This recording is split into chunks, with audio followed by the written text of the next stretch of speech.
Nếu có giải thưởng cho quốc gia đa dạng món nhậu nhất trên thế giới thì mình tin chắc rằng Việt Nam chắc chắn sẽ đoạt giải. Ở ta, hễ con gì ngọ nguậy, bò, bay, bơi, chạy được, nói chung là cử động. Y như rằng kiểu gì cũng có người nghĩ ra món để nhậu. Từ trên rừng xuống dưới biển, từ cánh đồng ra đến sông hồ, thậm chí cả ngoài nghĩa địa, tất cả đều có thể trở thành đặc sản. Nói vui thì ở Việt Nam, chỉ cần không phải là người thì đều có thể trở thành món ăn. Nghe thì buồn cười nhưng mà thật ra câu chuyện này không chỉ là chuyện ăn uống. Nó phản ánh cả văn hóa, lịch sử và tâm lý sống đã hình thành qua hàng nghìn năm của người Việt Nam. Nhưng nó bắt đầu bằng một chữ rất đơn giản thôi, đó là chữ đói. Ngày xưa thì Việt Nam là nước nông nghiệp, quanh năm bán mặt cho đất, bán lưng cho trời. Lúa thì trồng được nhưng mùa màng thất thu là chuyện bình thường. Khi mà bão lũ, chiến tranh hay sâu bệnh xảy ra, dân đói đến nỗi ăn củ chuối, ăn củ mài trừ bữa. Trong cái thời không có tủ lạnh, không có thịt đóng hộp, có gì ăn nấy là bản năng sinh tồn. Mà nếu có tủ lạnh, có thịt đóng hộp thì cũng không có để mà dự trữ. Một con vật chết người ta không bỏ đi phần nào. Gà thì ăn cả ruột, cả tiết, cả lòng, cả chân. Trâu bò ăn cả da, ăn cả móng, ăn cả đuôi. Cá ăn đầu, ninh xương, nấu cháo, thậm chí ruột cá cũng ăn nốt. Rắn thì ăn thịt lấy ra ngâm rượu, mật thì đem để chữa bệnh. Không phải vì ăn tạp mà là vì không được quyền kén chọn và có gì phải ăn nấy, ăn một cách triệt để. Từ thói quen ấy lâu lâu hình thành một cái gọi là văn hóa mà có khi cũng chưa hẳn là văn hóa cho lắm. Cứ cái gì ăn được, dù là chuột, nhái, dơi, tắc kè, thằn lằn, chim sẻ đều được xem là món trời ban, món của thiên nhiên. Ở Việt Nam, con gì mà chưa ăn được chỉ là chưa tìm ra cách nấu mà thôi. Thời gian trôi qua, đất nước khá lên, nhưng cái nếp ăn không bỏ thứ gì thì nó vẫn còn đó. Nó biến thành một văn hóa, chúng ta gọi là văn hóa nhậu. Và trong cái lối này, món ăn không chỉ là để no mà là để thể hiện, để uống. Ở Việt Nam, bàn nhậu là nơi đàn ông chứng minh mình ăn được, uống được và chén được. Uống nhiều, ăn món lạ, gan dạ không sợ gì. Với nhiều người thế mới là bản lĩnh.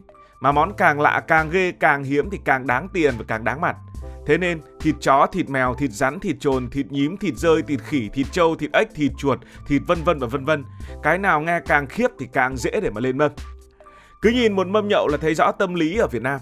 Không có khái niệm đồ khai vị hay là ăn nhẹ, cái gì cũng phải ngon, chắc nịnh, đậm đà, ăn vào cho biết. Một bữa nhậu mà không có món độc lạ thì nhiều người còn bị chê là nhạt nhẽo.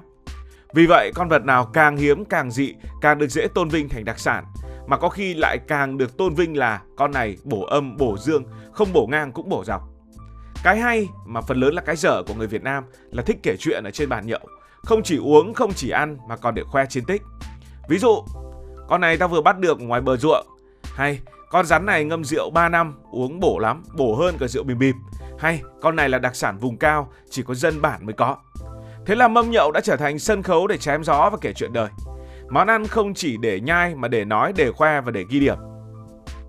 Và từ đó, vô số con vật vốn chẳng có lỗi gì bị kéo vào cuộc vui. Con mèo, con chó, con tắc kè, con trồn đều trở thành vai phụ ở trong bữa tiệc ở trên bàn nhậu. Nếu nhìn ra thế giới mới thấy, người Việt không phải là dân tộc duy nhất ăn tạp. Nhiều nước khác cũng ăn đủ thứ. Nhưng mà cái cách người ta ăn thì nhiều khi lại khác chúng ta một tí. Ta ăn để nhậu, để vui, để kể chuyện. Còn họ ăn như một phần của văn hóa, của nghi lễ, của khoa học ẩm thực hoặc là của y học. Lấy ví dụ dễ hiểu nhất là người Trung Quốc, ngay gần chúng ta. Họ ăn cũng đa dạng không kém, thậm chí là còn đa dạng hơn ta. Câu nói trên trời có gì, dưới đất có gì, dưới nước có gì, người Trung Quốc đều ăn thử. Không phải là một câu nói chơi mà là nói thật.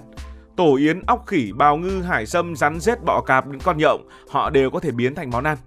Nhưng điều đáng nói là họ không ăn theo kiểu vô đại mà ăn có triết lý, ăn có bài bản, ăn có lý luận và ăn có y học.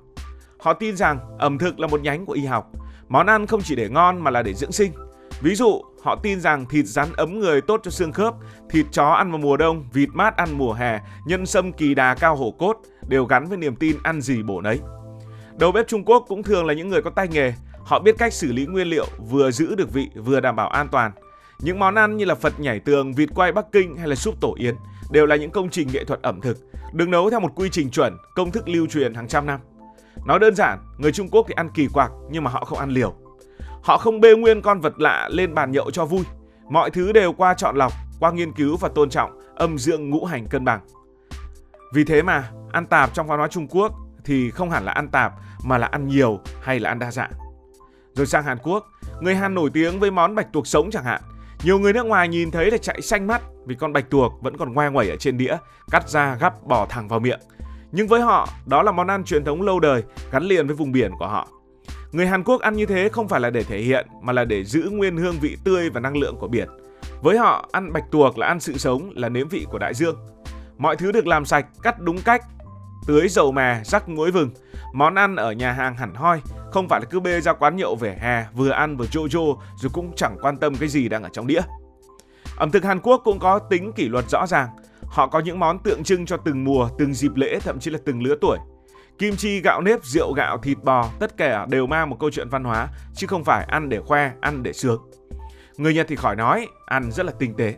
Người Nhật ăn cá sống như là sashimi, sushi, nhưng đó không phải là sự gan lì mà là nghệ thuật kiểm soát rủi ro. Cá phải tươi tuyệt đối, được mổ trong vòng vài giờ sau khi đánh bắt, bảo quản ở nhiệt độ chuẩn mực.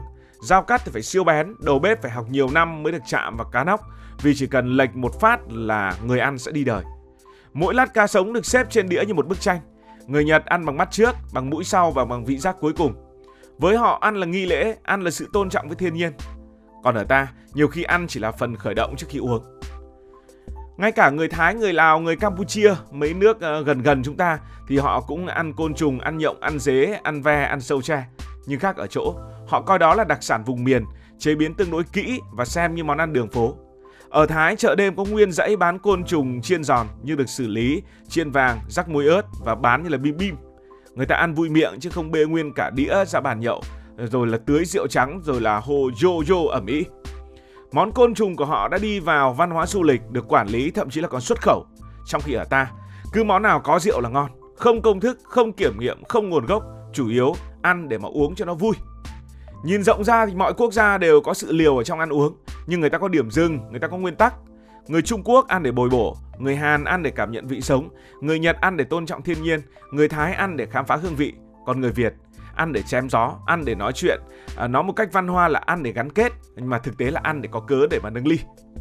Chính vì vậy, cái ăn tạp của người Việt không nằm ở chỗ ăn nhiều loại, mà là ăn tùy hứng, thấy lạ là thử, thấy người khác ăn là ăn theo, nghe đồn bổ dương là săn tìm, mà ít ai nghĩ đến nguồn gốc, an toàn hay là ý nghĩa của món ăn. Ở Nhật, người ta chuẩn bị một miếng cá sống như chuẩn bị một nghi lễ. Ở Việt Nam, người ta bắt một con rắn rồi vừa chặt vừa rót rượu, miệng hô jojo. Cả hai đều gọi là ăn, nhưng cách tiếp cận khác nhau một trời một vực. Tóm lại, người Việt không ăn tạp hơn ai, chỉ là ăn theo bản năng hơn. Còn người ta ăn bằng cái đầu, bằng triết lý và bằng văn hóa. Nói điều này nhiều người sẽ cảm thấy hơi bị xúc phạm.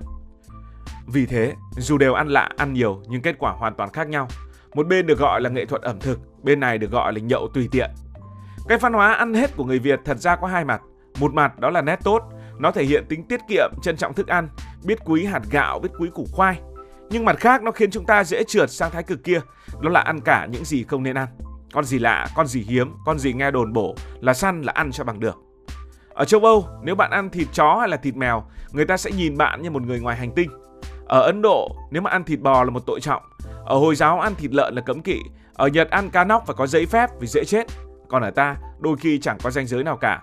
Miệng ai đó nói ngon hoặc bổ dương là tin ngay. Chính vì thế, chuyện con nào cũng cho lên bàn nhậu không chỉ nói lên cái miệng ăn đa dạng mà còn cho thấy tâm lý ăn để khẳng định của người Việt Nam. Bây giờ thì người ta ăn không vì đói mà vì ăn để mà chứng tỏ mình biết ăn, biết chơi và biết hưởng. Công bằng mà nói, người Việt không tàn nhẫn như nhiều người nghĩ. Cái ăn tạp của chúng ta có gốc từ sự xoay sở, linh hoạt và không bỏ phí. Đó cũng chính là phẩm chất giúp dân chúng ta vượt qua bao khó khăn trong thời xưa. Nhưng khi xã hội đủ đầy hơn, cái thói quen đấy nếu mà không kìm lại sẽ trở thành ăn vô tội vạ. Thế giới bây giờ hướng đến ăn xanh, ăn sạch, ăn bền vững. Còn ở ta, đôi khi vẫn xem ăn lạ mới là đỉnh cao. Ăn để kể chuyện, ăn để oai, ăn để chứng tỏ tôi chơi được. Mà quên mất rằng ăn cũng đôi khi là hành động có đạo đức. Nói cho cùng, việc con nào cũng cho lên bàn nhậu là một tấm gương phản chiếu xã hội Việt Nam, vừa khôn ngoan nhưng cũng vừa tùy tiện, vừa đáng yêu mà cũng vừa đáng lo. Từ cái đói trở thành thói quen, từ thói quen trở thành một văn hóa, và từ văn hóa trở thành một niềm tự hào mà có lẽ chúng ta cũng nên bỏ dần đi là vừa. Nó chứng minh rằng người Việt biết tận dụng, biết xoay sở, nhưng cũng là lời nhắc rằng đã đến lúc ta phải học cách dừng lại. Thế nên nếu ai hỏi vì sao Việt Nam con nào cũng cho lên bàn nhậu, thì câu trả lời có lẽ là vì ta từng nghèo, từng đói, từng sống bằng bản năng. Nhưng bây giờ nghèo qua rồi, đói qua rồi mà bản năng thì vẫn còn nguyên. Cảm ơn vì đã quan tâm theo dõi câu chuyện này. Nếu cảm thấy thú vị, bạn có thể nhấn nút đăng ký kênh, bật chuông thông báo và chia sẻ. Còn bây giờ thì xin được nói lời chào, tạm biệt.